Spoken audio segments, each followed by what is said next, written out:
پھر علیزہ کے کمرے کے ہینڈل بہت آہستگی سے گھما کر چیک کرتا۔ دروازہ ہمیشہ ہی اسے لاکڈ ہی ملا۔ وہ مطمئن ہو گیا کہ علیزہ نے اس کی ہدایات پر عمل کیا تھا اور اس رات کا واقعہ واقعی وقتی ٹینشن کا نتیجہ تھا، مگر یہ اطمینان زیادہ دنوں تک برقرار نہیں رہا تھا۔ اس رات وہ اپنے آخری پیپر کی تیاری میں مصروف تھا۔ اس نے رات کے پچھلے پہر گھر میں مدھم شور سنا۔ کچھ چونک کر اس نے غور سے شور کی نوعیت سمجھنے کی کوشش کی۔ وہ چیخوں کی آواز تھی۔ وہ بجلی کسی تیزی سے اپنے کمرے سے نکل آیا۔ چیخوں کی آواز علیزہ کی تھی اور اس کے کمرے سے آ رہی تھی۔ عمر بے اختیار بھاگتا ہوا اس کے کمرے کی طرف گیا۔ دروازہ لاکڈ تھا اور اندر سے وہ کچھ کہتے ہوئے زور زور سے چیخ رہی تھی۔ عمر نے پوری قوت سے دروازہ بجایا۔ علیزہ کیا بات ہے؟ کیا ہوا؟ اس نے عمر کی بات کے جواب میں کچھ بھی نہیں کہا تھا۔ وہ ابھی اسی طرح چیخ رہی تھی۔ عمر کی سرازمگی میں اضافہ ہو گیا۔ اس نے ایک بار پھر پوری قوت سے دروازے کو پیٹا۔ علیزہ، علیزہ، دروازہ کھولو، فار گاڈ سیک، دروازہ کھولو، اندر کیا ہو رہا ہے؟ علیزہ، علیزہ۔ اس بار اندر یکدم خاموشی چھا گئی تھی اور اس خاموشی نے عمر کے اضطراب میں اور اضافہ کیا تھا۔ علیزہ، علیزہ، دروازہ کھولو، کیا ہوا ہے؟ اس نے ایک بار پھر بلند آواز میں کہتے ہوئے دروازہ بجایا اور تب اس نے نانا اور نانو کو تیز رفتاری سے آگے پیچھے آتے دیکھا۔ گرانی، علیزہ ابھی کچھ دیر پہلے اندر چیخ رہی تھی، پتہ نہیں کہ اسے کیا ہوا ہے۔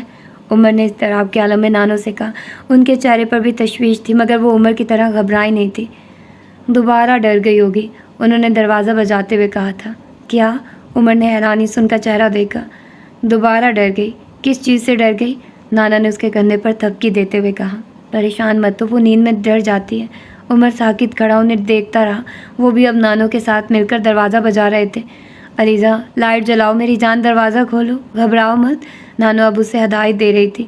چند منٹوں بعد عمر نے دروازے کی جھری سے کمرے میں روشنی ہوتے دیکھی۔ پھر چند لمحوں بعد دروازہ کھل گیا۔ علیزہ کا رنگ زرد تھا اور وہ کانپ رہی تھی۔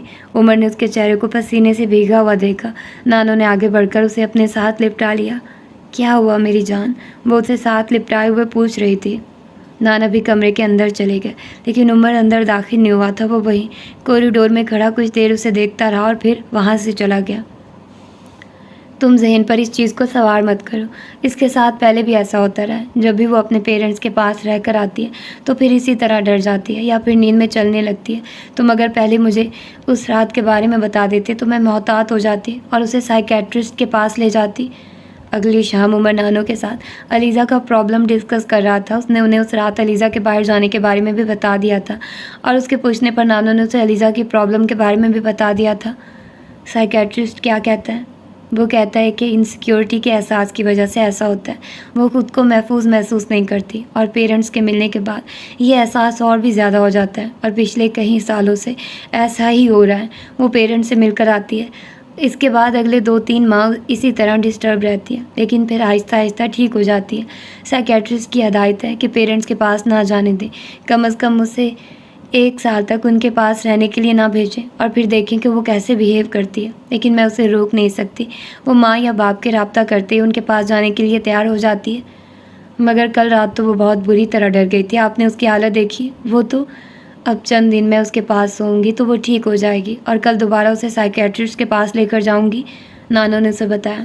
گرینی، آپ سائیکیٹرسٹ بدل دے، اگر اتنے سالوں میں یہ سائیکیٹرسٹ اس کا علاج نہیں کر سکا تو کوئی دوسرا سائیکیٹرسٹ دیکھیے۔ سائیکیٹرسٹ بدلنے سے کیا ہوگا؟ ہو سکتا ہے کوئی دوسرا سائیکیٹرسٹ اسے زیادہ بہتر طریقے سے ٹریٹ کرے۔ میں نے تمہیں بتایا ہے نا، اسے یہ پرابلمز صرف چند ماہ ہی ہوتا ہے، وہ بھی جب وہ اپنے پیرنٹس سے مل کر آتی ہے اور پھر آہستہ آہستہ وہ ٹھیک ہو جاتی ہے۔ مگر گرینی، 2-3 ماہ میں ہی اسے کوئی نقصان بھی تو پہنچ سکتا ہے۔ میں نے آپ کو بتایا تھا کہ اس رات وہ باہر گیٹ تک پہنچ چکی تھی اور اسے بالکل پتہ ہی نہیں تھا۔ اگر اسی طرح نیند کی رات میں اس نے کچھ اور کر لیا تو؟ عمر واقعی فکر مند تھا۔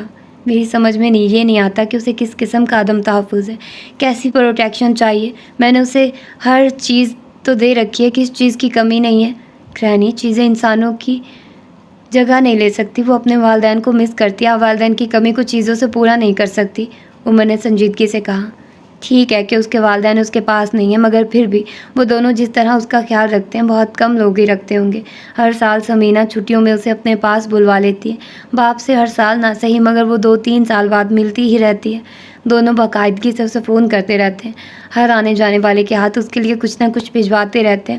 ہر ماہ اس کے اخراجات کے لیے جو رقم بھجواتے ہیں وہ الگ ہے، پھر میں ہوں، اس کے نانا ہے، جتنی دیکھ بھال ہم لوگ کرتے ہیں شاید ہی کوئی کرتا ہوگا، پھر بھی اسے انسیکیورٹی کا احساس ہے، پھر بھی اسے پروٹیکشن چاہیے، اور کیا دیا جا سکتا ہے اسے؟ اس کے علاوہ بھی تو فیملی میں بہت سے بچوں کے ساتھ یہی پرابلم ہے، مگر انہوں نے تو ایسی چیزیں اپنے اندر ڈیولپ نہیں کی۔ تم بھی تو ہو، تمہارے پیرنٹس میں بھی تو ڈائیورس ہو گئی تھی، کتنے سالوں سے تم بھی تو بورڈنگ میں رہتے آ رہے ہو، تم نے بھی تو سب کچھ سنبھالا ہے نا۔ نانو نے اس کے سامنے اپنی دلی جذبات کا اظہار کیا۔ یہ سب اتنا آسان نہیں ہے گرہنی، عمر نے مدھم آواز میں کہا، یہ چیز ہمیشہ تکلیف دیتی ہے۔ نانو چند لمحے تک اس کو دیکھتی رہی۔